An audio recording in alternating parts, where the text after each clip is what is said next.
Deus nunca ficou sem representante aqui na Terra.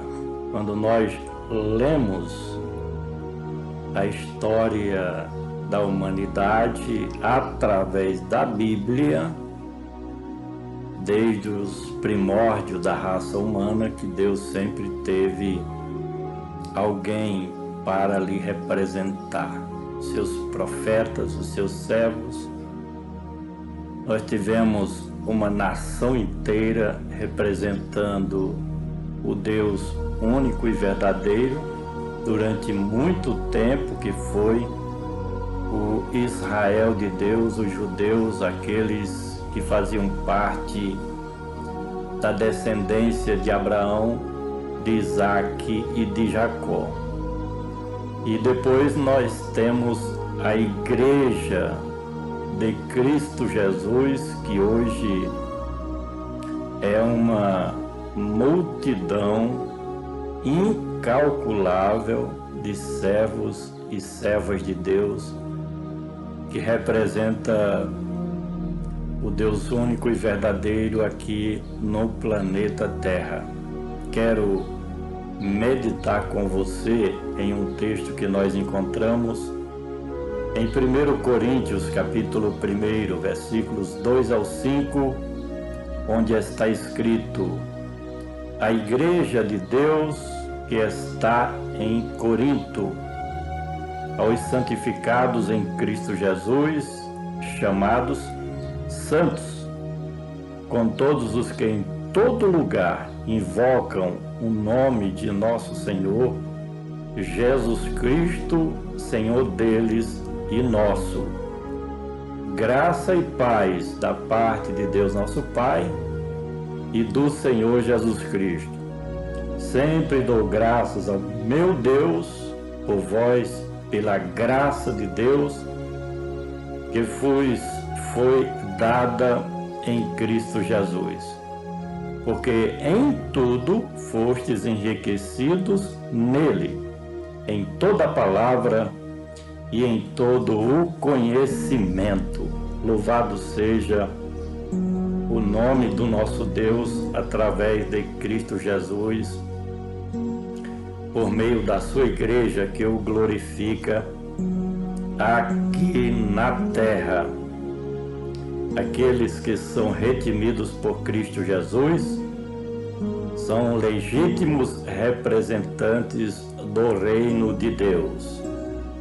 E o apóstolo Paulo, como um missionário transcultural que fundou muitas comunidades cristãs no mundo gentílico, tendo a sua preocupação com o povo de Deus, sempre estava em contato com os seus filhos na fé, com os servos e servas de Cristo Jesus, aonde ele fundava uma igreja, seja diretamente ou indiretamente através dos seus auxiliares, cooperadores, amigos de ministério.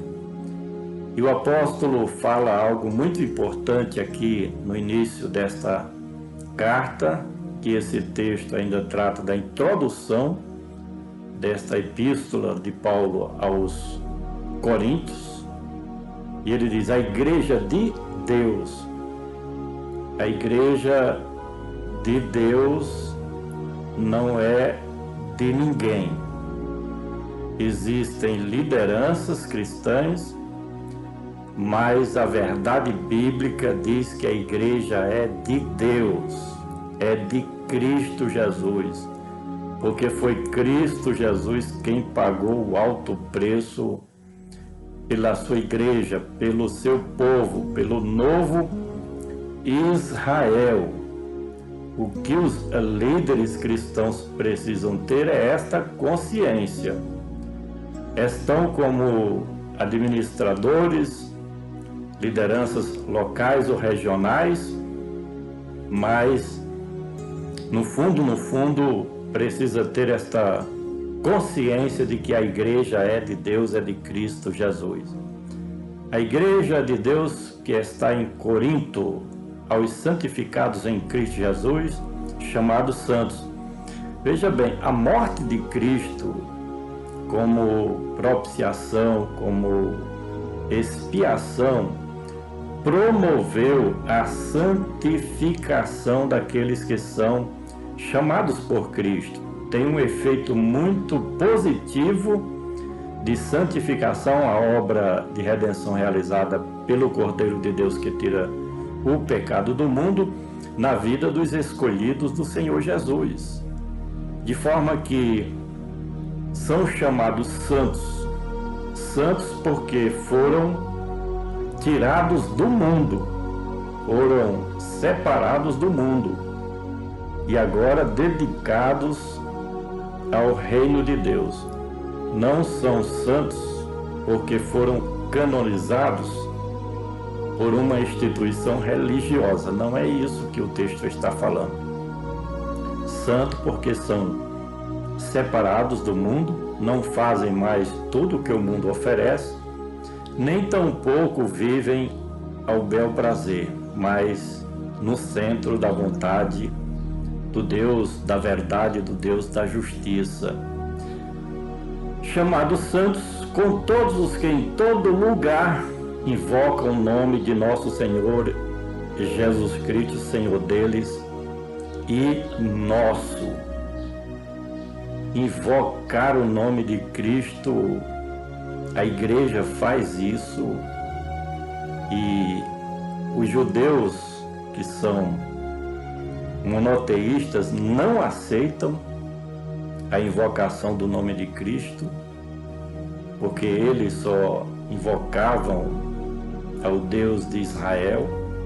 Mas com a fundação da igreja, todos aqueles que são convertidos para o reino de Deus podem invocar o nome de Cristo, porque o Novo Testamento declara, mostra que Cristo, Filho de Deus, também é Deus, é o Deus Filho, que pode e deve ser invocado pelos seus discípulos, pelos seus seguidores. Graça e paz da parte de Deus nosso Pai e do Senhor Jesus Cristo. Alguém pode perguntar qual era a saudação real da igreja primitiva? Está aqui, ó, graça e paz da parte de Deus nosso Pai e do Senhor Jesus Cristo. Hoje cada denominação tem o seu modo próprio de saudar os irmãos uns aos outros, mas esta é a saudação bíblica do Novo Testamento. Sempre dou graças ao meu Deus por vós, pela graça de Deus que vos foi dada em Cristo Jesus. A igreja, ela foi alcançada por Cristo através da graça. Ninguém merece os favores de Deus, ninguém merece as bênçãos de Deus, as promessas de Deus, ninguém merece a salvação e a vida eterna. Mas é esta graça da parte de Cristo Jesus que nos fez nos aproximarmos de Deus através da reconciliação, da verdadeira paz estabelecida por Cristo Jesus entre os homens e o Deus Criador de todas as coisas. Essa graça é o favor não merecido. Nós estamos diante do trono da graça porque Cristo nos chamou para estarmos em plena comunhão com o nosso Deus. Porque em tudo fostes enriquecido nele, em toda a palavra e em todo o conhecimento. A palavra de Deus chegou à igreja ali em Corinto, assim como tem chegado em todo o mundo pela pregação do poderoso Evangelho de nosso Senhor e Salvador Jesus Cristo. Por gentileza, compartilha esta mensagem. Vamos juntos semear a palavra do nosso Deus.